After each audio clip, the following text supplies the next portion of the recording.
Revolution in Saudi Arabia is not likely, but it's possible, and it's possible for really the first time in our lifetimes, for a number of converging effects. The Arab awakening across the Arab world has affected Saudis. The succession problem in Saudi Arabia. We're reaching the end of a succession process. Every Saudi king since the creation of this kingdom has been a son of the founder. Well, it was a great system, but it had a built-in problem, and we're reaching that moment right now.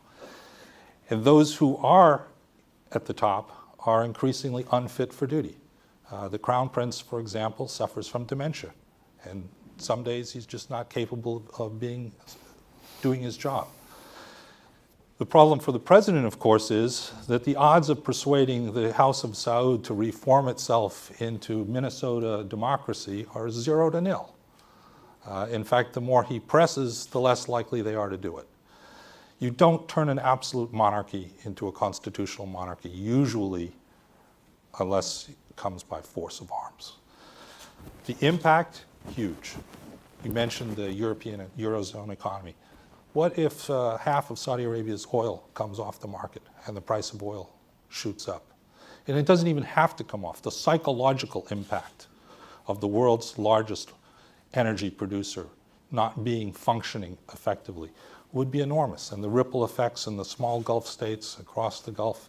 So it's low probability, but huge impact, and unfortunately not one in which we really control very many of the dynamics of what would happen next.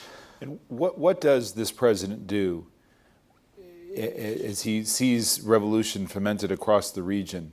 And I mentioned Morsi in the last panel, where he's got such a problematic partner in Egypt. What does the United States do in in this president's second term to try to rebalance that?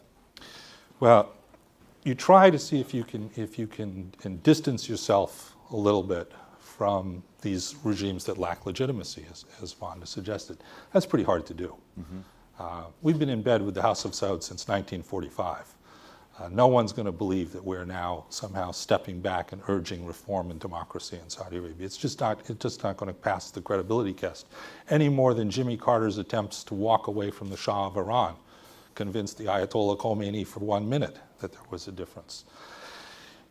One of the things you can do, certainly, and needs to be done, is reorder your intelligence priorities. And here I think it's an interesting case. John Brennan, who knows Saudi Arabia perhaps better than anyone else in the US government, is now going to be in charge of these intelligence priorities. But he's also in charge of the counterterrorism drone war. And he's going to have to decide, what are we going to spend more money, more resources, more spies, more surveillance systems on?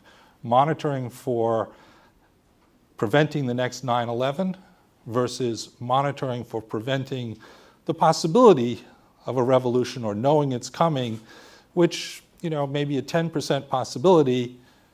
Those are some tough priority decisions that John and the president will need to make and should be making right now.